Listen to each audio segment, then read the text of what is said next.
Nataka tunyamaze ili mnisikize. Nimekuja hapa kwa sababu mimi ndiye nilikuwa wakili wenyu. Mimi ndiye nilipeleka hii kesi kotini. Alafu penye nilienda kotini, nilipewa conservatory orders.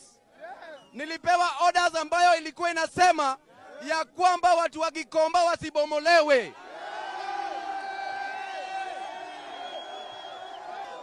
Vijana ria! Vijana ria! Vijana ra! Wazee tibim! Nilipewa orders kutoka kotini kusema ya kwamba watu wa Gikomba wasiguzwe hata kidogo.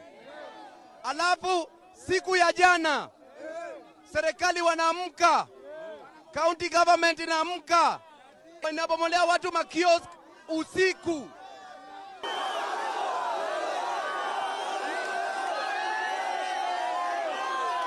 Nataka msikize. Nataka mnisikize. Mimi nilienda kotini, koti wakapatia watu wa Gikomba ruhusa ya kufanya biashara yao.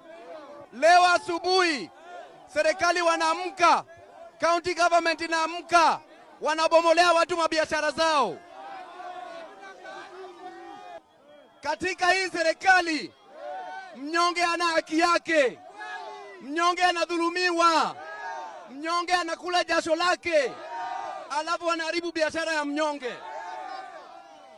Nataka niwaambie serikali kuu pamoja na county government ya Nairobi, hawa wanyonge wako hapa. Hawa wanyonge wanaamka asubuhi mapema ili wapate kodi ya nyumba. Wanauza viatu ili wapate karo ya shule. Wanauza viatu ili wapate chakula. Wakirudi jioni hawana chochote. Lakini serikali mnazidi kudharau wananchi.